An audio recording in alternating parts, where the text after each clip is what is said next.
मेरे प्यारे साथियों, नमस्कार फ्रेंड्स। आज मैं आप सबसे बहुत इम्पॉर्टेंट टॉपिक पर बात करने जा रहा हूँ। वो यह कि जो प्री के क्वेश्चंस होते हैं, प्री एग्जामिनेशन के, उनमें कौन कौन से रहस्य छिपे हुए होते हैं। जी हाँ, मैं रहस्य की बात कर रहा हूँ।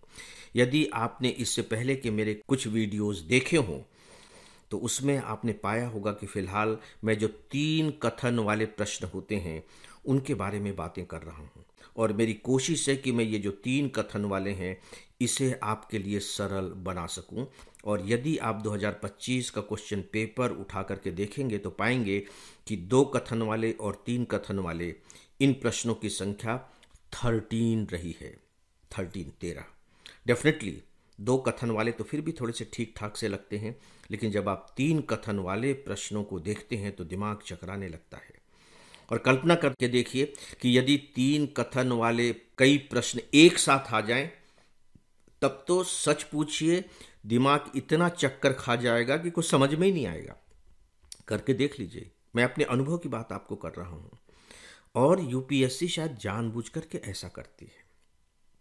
जैसे यदि आप 2025 के क्वेश्चन पेपर को उठा करके देखें और उसके सेट बी की बात मैं कर रहा हूं, तो उसमें आप पाएंगे कि क्वेश्चन नंबर 10 से लेकर क्वेश्चन नंबर 14 तक लगातार, मैं केवल उदाहरण के तौर पर आपको बता रहा हूं, लगातार 5 क्वेश्चंस हैं और पांचों के पांचों क्वेश्चंस 3 कथनों वाले हैं।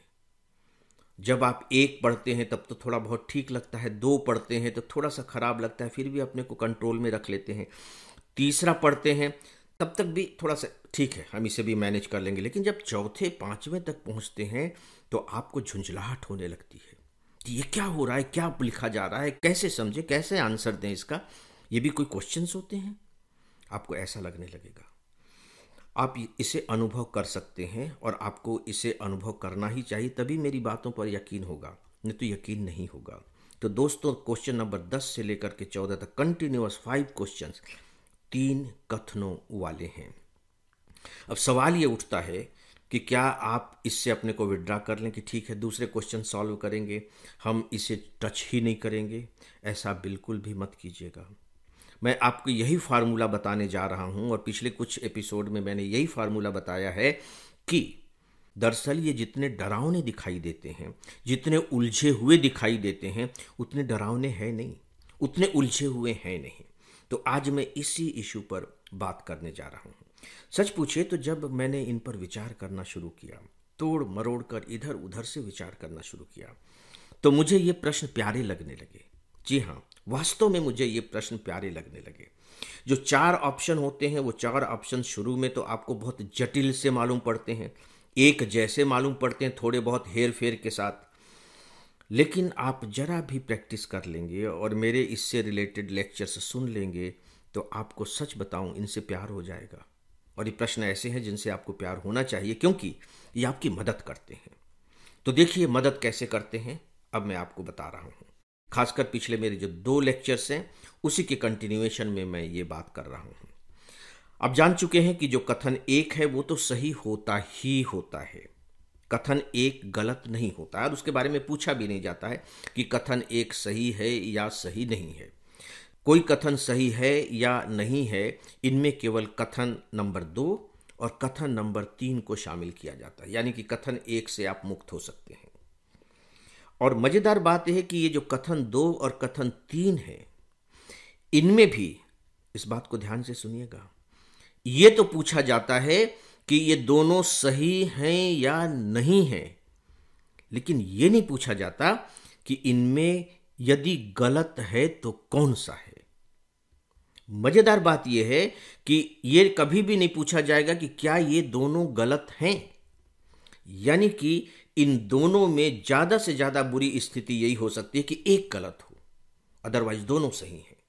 और जब आपसे ये पूछा जाएगा कि ये दोनों सही हैं या नहीं हैं, या दोनों गलत हैं, या इनमें से कोई एक गलत है, तो आपसे ये नहीं पूछा जाएगा कि कथन 2 गलत है या कथन 3 गलत है। ये बहुत बड़ी मदद कर रहा है यूपीएससी आपकी। वो ये नहीं पूछता कि अगर गलत है तो बताइए, कथन 2 गलत है या कथन 3 गलत है। बस वो केवल ये पूछता है कि इन दोनों में से एक गलत है, ये ऑप्शन दिया हुआ है। फ्रेंड्स, एक सूचना है, AFE-IAS का एक मोबाइल ऐप है। इस पर आपको IAS की तैयारी के लिए रोजाना 10 न्यूज़पेपर्स के चुने हुए एडिटोरियल कमेंट्स और आर्टिकल्स पढ़ने को मिलेंगे। आप इस पर करेंट अफेयर्स पर बेस्ड मेरा डेली ऑडियो लेक्चर भी सुन सकेंगे और इसके अलावा आपको और भी बहुत कुछ मिलेगा, वह भी सब कुछ फ्री। तो आप बिना देरी किए इस ऐप को एंड्रॉयड या अपने एप्पल डिवाइस पर इंस्टॉल कर लें। तो दोस्तों, अब मैं इस पर बात कर रहा हूँ, जो मेरा अपना सर्वेक्षण रहा है, जो मेरा अपना निष्कर्ष रहा है। पहली बात, मैं आपको बता चुका हूं कि कथन एक तो सही होता ही होता है, स्टेटमेंट होता है। जो कथन 2 और कथन 3 है, ज्यादातर वे कथन सही होते हैं। ज्यादातर कथन सही होते हैं, इसे आप मान करके चलिए। लेकिन इसका मतलब ये नहीं कि सभी कथन सही होते हैं। स्पेशली मैं आपको बताना चाहूंगा कि जिस कथन में कोई संदर्भ शामिल कर लिया जाए, संदर्भ, तो ये मान करके चलिए कि वह कथन तो सही होता ही होता है, लगभग लगभग। जैसे पेरिस सम्मेलन के बारे में पूछा गया, और पेरिस सम्मेलन के बारे में जो प्रश्न पूछा गया है जलवायु सम्मेलन के बारे में, क्वेश्चन नंबर 14 में, तो उसमें दिया है पेरिस समझौते के अनुच्छेद 6। भैया, आप जनरल स्टडीज के तहत पेरिस जो सम्मेलन में जो प्रस्ताव पारित किए गए, जो नियम वगैरह जो भी बनाए गए होंगे, उनमें कोई एक ही अनुच्छेद तो है नहीं, पता नहीं कितने अनुच्छेद होंगे। तो इसमें लिख दिया गया है अनुच्छेद 6। तो मान करके चलिए कि इसकी सही होने की संभावना सबसे ज्यादा है। तो यहां आप चांस ले सकते हैं। देखिए, थोड़ा तो आपको चांस लेना ही पड़ेगा। अगर आप सोचेंगे कि प्री एग्जामिनेशन को आप सिर्फ पढ़ पढ़ करके अपने ज्ञान के आधार पर क्वालिफाई कर जाएंगे, तो वो मुश्किल काम है, वैसा नहीं होगा। आपको 2 तरीके यहां भी अपनाने पड़ेंगे, जिसे मैं आवश्यक मानता हूं, और वो है पावर ऑफ एलिमिनेशन, यानी कि आप विचार करके ये अनुमान लगा सकें कि नहीं, यह तो नहीं हो सकता। और दूसरा है पावर ऑफ एस्टिमेशन।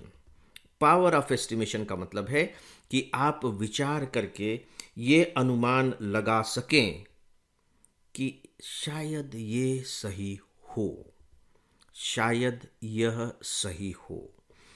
और मैंने स्पेशली महसूस किया है कि शायद यह सही हो, और इसका लगभग लगभग सही सही अनुमान लगाने में जो न्यूज़पेपर्स हैं, वे आपकी बहुत मदद करते हैं, बहुत ज़्यादा मदद करते हैं, बहुत मदद करते हैं।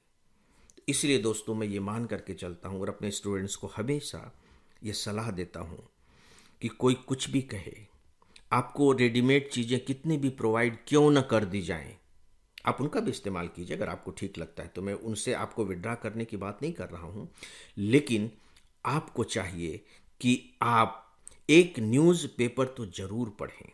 हो सकता है कि न्यूज़पेपर से सीधे सीधे प्रश्न ना आए, लेकिन जिस पावर ऑफ एलिमिनेशन और जिस पावर ऑफ एस्टिमेशन की मैं बात कर रहा हूँ, ये हवा में नहीं आने वाली है, अपने आप पैदा नहीं हो जाएगी। जब आप न्यूज़पेपर पढ़ेंगे, थोड़े इत्मीनान के साथ पढ़ेंगे, इस तरीके से पढ़ेंगे कि आप अध्ययन कर रहे हैं। आपको न्यूज़पेपर पढ़ना नहीं है, बल्कि न्यूज़पेपर का अध्ययन करना है। आपको न्यूज़पेपर की रीडिंग नहीं करनी है दूसरों की तरह, बल्कि आपको न्यूज़पेपर की स्टडी करनी है। तो मान करके चलिए कि ये जो दोनों पावर हैं, पावर ऑफ एलिमिनेशन और पावर ऑफ एस्टिमेशन, ये दोनों काफ़ी अच्छी हो जाएंगी। और फिर आप देखिए कि किस तरीके से ये प्री एग्जामिनेशन की जनरल स्टडीज़ का जो फर्स्ट पेपर है, नो डाउट कि कठिन तो होता है, लेकिन आपको इतना कठिन लग रहा होगा कि यार ये तो बहुत मुश्किल है, इसे तो हम क्वालिफाई कर ही नहीं पाएंगे। इस भय से आप मुक्त हो जाएंगे। आपको लगने लगेगा कि नहीं नहीं, ठीक है, कठिन जरूर है, लेकिन असंभव नहीं है। यदि हम अपने पढ़ने लिखने के तरीके को थोड़ा सा ठीक कर लें, तो हम इसे क्वालिफाई कर सकते हैं। यदि हमारे पढ़ने लिखने का तरीका थोड़ा सा हम ठीक कर लें तो हम खासकर प्री में सेलेक्ट हो सकते हैं। तो दोस्तों, ये कुछ बातें मुझे आपको बतानी थी जो 3 कथन वाले प्रश्न होते हैं उनके बारे में, क्योंकि जब मेरी स्टूडेंट से बात होती है तो फिलहाल चूंकि इस साल लगभग 13 क्वेश्चंस इस तरीके के आ गए हैं, तो मैं महसूस करता हूँ कि वे इस तरह के प्रश्नों को लेकर के कुछ ज़्यादा ही परेशान हैं। और देखिए, परेशानी जो उनकी है वो अपने आप में व्यावहारिक है, बिल्कुल सही है। हम जैसे मेंटर्स का ये दायित्व बनता है कि हम कैसे उनकी परेशानियों को कम करने में अपनी भूमिका निभा सकते हैं। तो दोस्तों, इस विषय पर बस इतना ही, और अब डेली ऑडियो लेक्चर को यहीं विराम देते हैं। नमस्कार।